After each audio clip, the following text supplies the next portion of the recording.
Good morning and welcome to the SitRep, surprise SitRep. I knew I said I wasn't going to do any, but here I am doing one.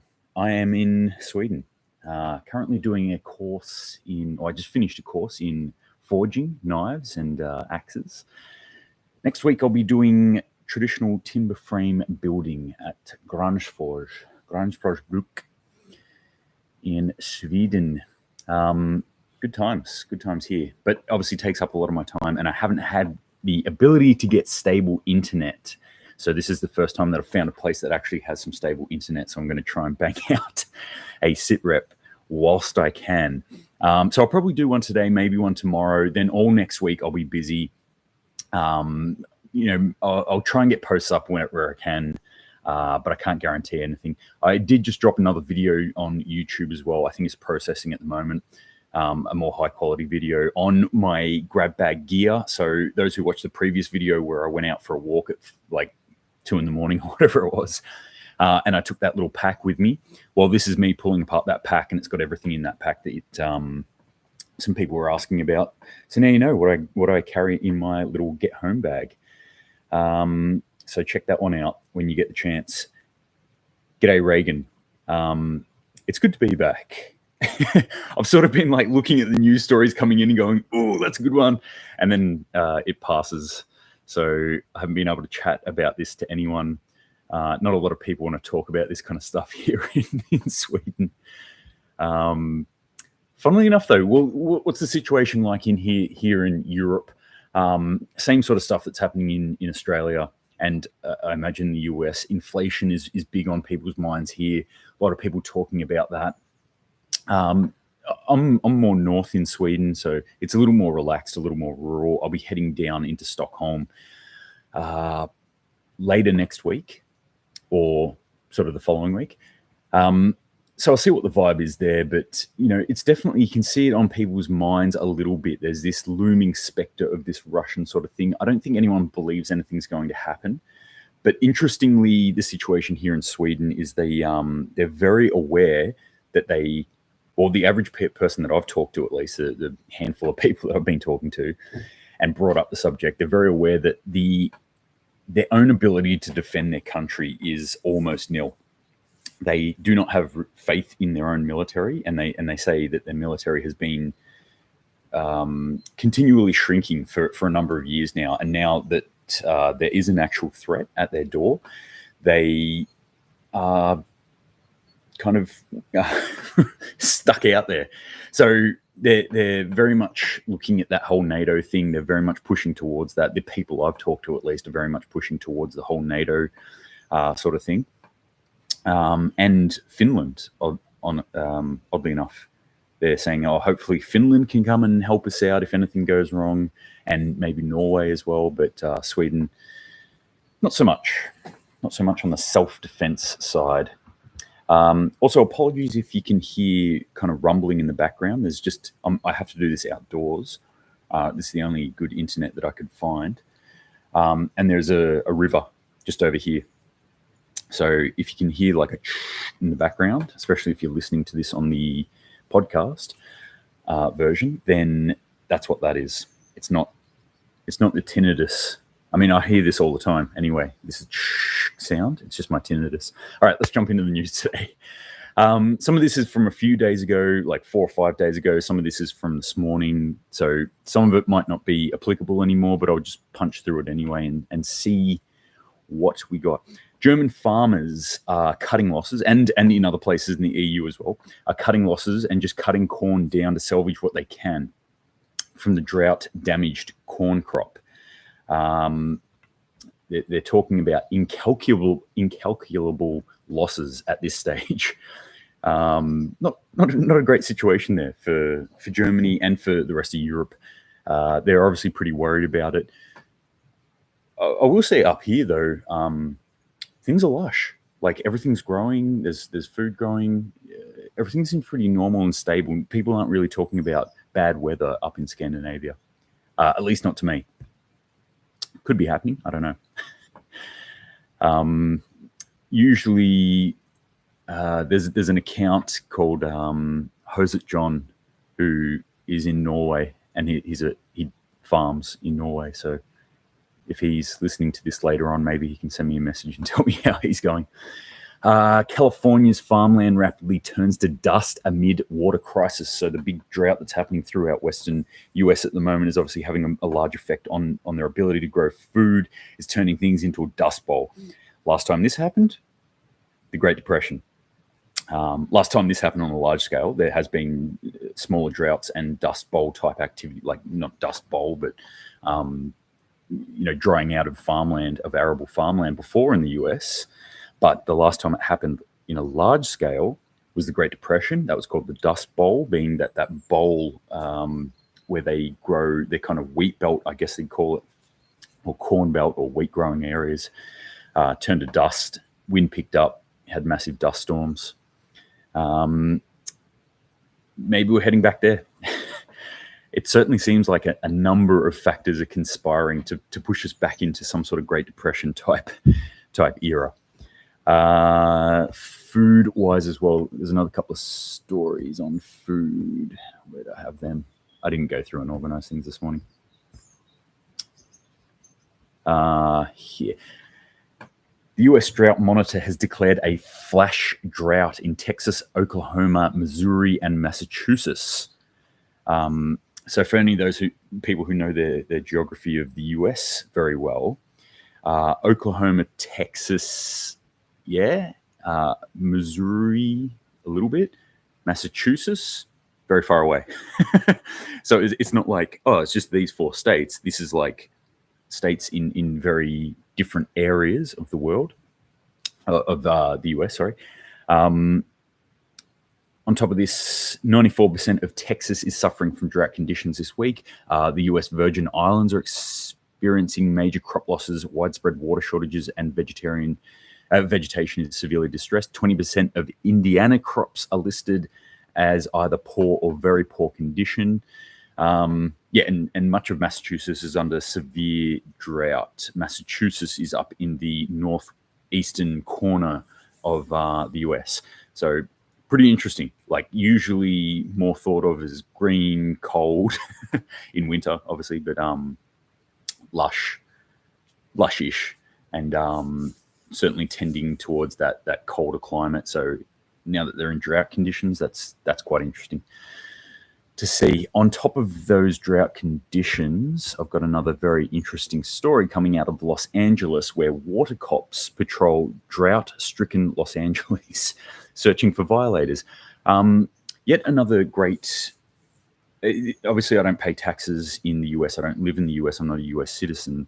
But this is the kind of thing that Australia has done in the past as well. And this is the sort of thing that we're going to have to look out for, is the government using our resources, using our tax-paying dollars to go out and enforce this sort of stuff, to punish the end users, the people who are already punished by generally the effects that are, in part and usually in large part brought about by government mandates, government procedures, government spending patterns, and things like that. So, in part, some of the reasons that we have drought is because of what the government has done, and especially, like, I've been tracking this one in Los Angeles for quite a bit of time now, or in California, I should say, for quite a bit of time. And as far as I'm concerned, this is pretty much driven by government policy. There's a number of things that they've done, which I've just gone, that's insane. That's insane. That's going to cause problems. And then when the problems started to come, they exacerbated them with some of their policies. So, and now that they've got these problems, now the people they're punishing are the end users. So, what, you're putting water on your garden or on your lawn, bam, you're going to get punished. And okay, yep, we've been through all this in Australia. I've been through water restrictions, I want to say, at least I can think of half a dozen times in my lifetime in Australia that I've been on water restrictions. And so, yeah, you don't water your lawn. But gardens are a different thing. Gardens are a totally different thing. Like, this is another way that they're attacking individuals' ability to actually garden. And I find it disturbing. And a waste of government money again. All right, what else is happening in the world? Lots and lots of stuff. North Korea says 99.98% of its nearly 5 million fever patients since late April have fully recovered. Interesting. don't believe anything that's coming out of North Korea. It's generally all lies. It just caught my eye, this one. And it caught my eye because North Korea has allegedly as close to 0% vaccination rate as you can have. I don't know how they don't have zero. Have some people snuck it in? Maybe Kim Jong-un's got one or something. Who knows? But they've got zero vaccination in their population, and they're coming out and they're saying, "Hey, that disease that we all had, we're all cured from it now." So some funky stuff, obviously, coming out of there. But it is interesting, and I always like to look at countries' rates of vaccination versus their rates of COVID and things like that, just to actually look at the statistical data that's coming out and seeing, oh, okay, are we doing the best thing that we can do? I.e., one of the news stories that came out this morning, obviously, Australia is struggling at the moment, having a massive spike, like record numbers of COVID at the moment. New Zealand is in the same boat. We're very highly vaccinated country, so it's very interesting that no one's looking at that and drawing that conclusion. It's just like, oh, well, it's this new variant not around the vaccination, so you need to go get the fourth booster or whatever they're up to now. It's interesting data that I think we should all be looking at and analysing, and mask wearing as well. Japan is a very interesting test case here. One of the highest vaccinated populations, one of the highest uses of face masks, and also record numbers of infected people. So that's interesting. In line with this too, Australia went and built a lot of COVID camps in the last 2 years. They spent about $2 billion of our hard-earned taxpayer money that they thieved off us on these COVID camps, and now they're freaking out because they're going to have to shut them down. They don't know what to do with them. So they're pitching some ideas. Alternative uses included using sprawling facilities as backpack accommodation. Fun times. Disaster relief centers for locals. I think that's actually probably the smartest use that we could get out of them. Or even just sit them there unused in case of another pandemic that comes along. I think that's probably pretty likely what will happen, that they're just going to sit on that and wait until some other pandemic or COVID part version, Bravo Alpha 16 or whatever comes along, and then start sticking people in there. Who knows? When I roll back into my country, I might end up in one of these facilities. But I think disaster relief would be probably the most appropriate way to use these facilities, personally, because disasters are what we're going to have happen in the future. All right, what else is happening?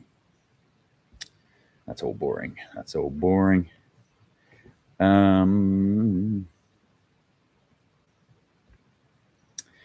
Iran signs a multi-billion-dollar deal with gas agreement with Russia's Gazprom. So that's a big one. Gazprom's making some big deals, some big noise in the world at the moment with moving gas around. So obviously making that Iran deal, and that's more of this interconnection that we're seeing between Iran and Russia, Iran, China, India, Brazil, Venezuela, North Korea, all these countries that we're seeing form together in more economic ties. So very interesting to watch. Pakistan as well. It's another one. Very interesting to watch these countries come together and form this loose coalition. What effect that will have on our world is yet to be seen, but it looks like it's creating that alternative system. Meanwhile, what's happening in the Western world, on our side, Italy's government is on the verge of collapse, if it hasn't already. I haven't checked the news on this morning, but it looks like Draghi has quit officially, or unofficially, but he couldn't get it going, what he was trying to get going. Obviously, he couldn't, he felt a lot of pressure there. He quit. The president stepped in and said, no, you're gonna try and do this. He's tried, hasn't worked, and it looks like they're in a state of collapse at the moment, or almost in collapse. EU has come out and said it's going to extend the operation of nuclear and coal-powered plants to do away with Russian gas. Go green. Lot of green talk here, by the way, in Sweden. Like everyone's talking about green, or not talking about green. It's just like they look at the world, or they go. One of the questions I always get asked, oddly enough, how do you power yourself in Australia? Like, and I'm like, what do you mean? Like, do I eat wheat bix or meat, or what do you mean? How do I power myself? No, like, how does the country get its power? And I go, oh, like coal and natural gas. Oh. They just look at me like that's weird. Like, I go, oh, we're shifting towards solar and stuff like that slowly. This is good. A coronavirus. Thank you. I will enjoy the holiday. Yeah, they're very focused on power. They're very focused on green technologies here, which shouldn't really be a surprise to anyone. All right, report coming out. This was from Age Pharma talking about the US AT&T, one of their largest telecommunications companies, tumbles as Americans have zero disposable income and stop paying their phone bills. With food and energy inflating and people having to eat, this was something we've anticipated for years. Rapidly rising food prices are the death knell of an economy. And that is a very astute observation from Age Pharma there. I could not agree more that rising food prices, and I've said this many, many times, rising food prices increase violent behavior, civil unrest, and they have always been linked to collapses of small-scale economies, large-scale economies, small-scale organizations, and large-scale organizations like civilizations collapse when food prices start increasing too high. There's a number of other factors also that go in there, but food prices is definitely one of them. So when food prices go up, when housing prices go up, disposable income obviously decreases, and that causes crunches on other things, and then we see other companies start to collapse. So AT&T is a big company. Looks like they're taking the hit at the moment. Excuse me. Well, I've been working on a forge for the last 2 days straight, and all the dust is up in my face. So I was just about to sneeze. I didn't.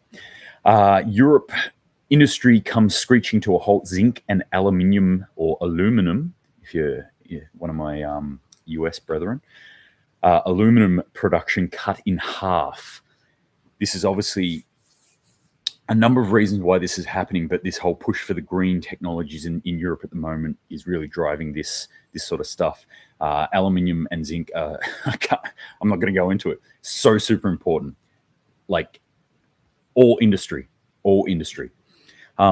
Natalie 2 says on YouTube, Optus just raised my phone plan without my consent because increasing costs for them. Yeah. And get this right. I pitched this idea to someone. I'm like, I'm going to increase my invoicing.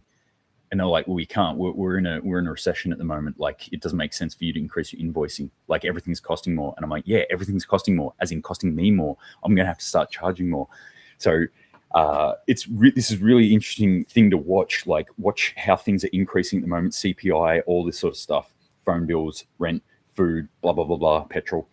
And then average income for Australians. Watch the difference in that. When that hits a critical point, then we're going to start to see some problems happen, and we're going to start to see more civil unrest as well. But that's one of those key indicators that you should start to look at, is difference between medium or mean wage and CPI. Okay, actually, I'm going to skip that story because it's not involved here in the Europe area. Greece becomes third European country after Spain and Portugal to not agree with European Commission's proposal for 15% reduction in use of natural gas. So you got three big countries there: Portugal, Spain, and now Greece. And again, I keep saying this, the European Union is not a unified front. Okay, it is fractious at the best of times, and this is not the best of times. Obviously, there's a lot of bad things happening at the moment.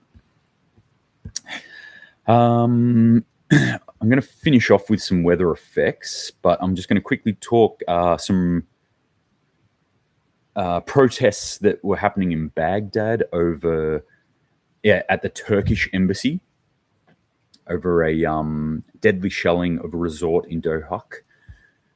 So more rumblings from Turkey. I've always got my eyes on Turkey because I feel like Turkey, having been in that area, I haven't been in Turkey, but having been around northern Syria, northern Iraq area, and listening to the people there, they're very, very worried about Turkey. And one of my sources on that talks to me quite a bit on Instagram lives over in this area and knows it quite well. And there is this expansionist empire type building feel coming out of Turkey. So whenever Turkey starts moving, whenever they're doing things in this area, I'm very interested in it.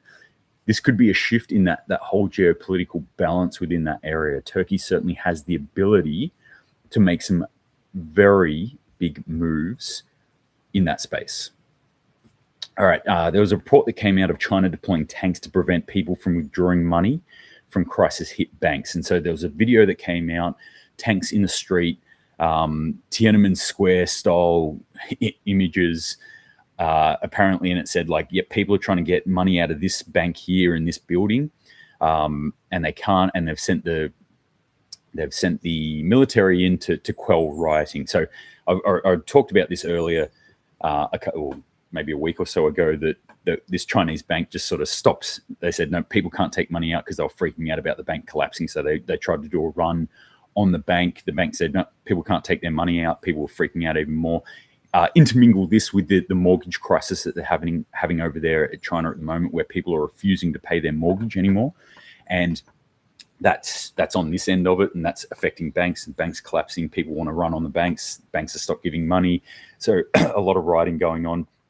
I've seen other reports on that actual video. It doesn't look like it is exactly what they're saying it is. The building they're pointing out is actually a hotel. It's not a bank at all. The place that they're rioting in or protesting in isn't where the bank is located at all. It's a totally different city, totally different area. And you know, it's very hard to get information out of China, obviously, because it's thick with censorship and misinformation. But one of the things they were saying was also, what China was actually saying was, oh, they were deploying troops on the street as part of an exercise to quell protesting. So the whole thing, they were like, they were trying to cover the whole thing up as well. A lot of misinformation coming out around that whole thing. But it does to me look like they have deployed their military forces against people who are protesting. And this is in conjunction with what appears to be increasing protests within China itself. And that's huge. That's a big thing. Okay, China is a big force. China, I feel, and people sometimes disagree with me in this, China is powerful and it can be huge, and it could be the next superpower, or it could collapse in the next couple of days. Like that's the knife edge China is on at the moment. And it is really like, it's anyone's guess where this is going to go. That's just my take on China. But I think China is in a really precarious situation where they could become some sort of giant nation gobbling empire, or they could be nothing in 20 years. That's literally how serious it is for China right now. The increase in civil unrest, though, that we're starting to see shows that maybe the cracks are starting to show in the system there. That giant dragon statue is starting to show some cracks right now. Okay, massive. So just a bit of weather effects and things like that. Massive wildfires ravage over 2,000 hectares near Athens. All of Europe is having wildfires. Not all of Europe, but a large part of Europe, all the way from Turkey all the way up to Portugal. So it's spanning the entire breadth of Europe at the moment, and coming in close to a lot of major cities, which is freaking them out. Obviously, they're really deploying their firefighting force, and this is something they're probably not used to on this sort of scale. In Australia, yeah, we dealt with the biggest fires we'd ever seen a couple of years ago, but it's not like it was unexpected, and it's not like we don't know how to deal with fires. we're pretty practiced in it. Here in Europe, though, it's a bit of a different case. Epic sandstorm sweeps China's Qinghai province. I'm not sure how to pronounce that. I always like to report on sandstorms because it reminds me of that song. It's going to be in your head for the rest of the day now. No, sandstorms are a big deal. Obviously, I started off talking about the drought-like conditions in the US. So these sort of sandstorm effects is what we can start to expect from around the world as there are hotter and drier conditions for longer periods of time. That's it for the weather stuff, and that's it for today. So I'm going to wrap it up there, about 25 minutes.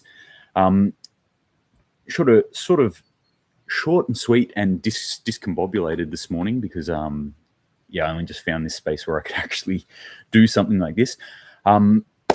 But thank you very much for joining me. I really appreciate it. Obviously, there's a lot of things that are happening in the world at the moment, but it's not all doom and gloom, and don't believe that it's all doom and gloom. Like, I'm in this lovely part of the world right now and everything's great. But it is something we need to start thinking about and start planning for, obviously. And that's the reason that I get up here and do these little chats whenever I can, is just to kind of remind us and to inspire people and to have that gentle push towards us becoming more self-reliant human beings. That's part of what I'm doing here, is upskilling myself. I'm learning new skills. I'm trying to then bring those skills back home to Australia and hopefully pass them on to other people. But just to become more self-reliant so that we can do more things by ourselves. So we're not relying on our government or governments, because they have consistently shown us, especially over the last 2 years, that they are not going to help us out. They're not there to help us at all. Even if they wrap it under that guise, that's what they're doing. They're there to look after themselves. They're there to make more money or to make themselves money. All right. That's it for today. Thanks everyone for sending in all the messages. I haven't been doing these as consistently at the moment and will not be able to, but I really appreciate the messages. There's a whole bunch of comments that came in on YouTube that I haven't even really looked at yet. So I'll try and get to answering them when I can. But apart from that, if you've got any questions, as always, shoot them through to me. I love to answer any questions that I can. But just keep prepping, gang. Hope everything's well back in Australia and New Zealand. Things haven't gone too crazy there yet. And apart from that, that's it. So, Semper Paratus.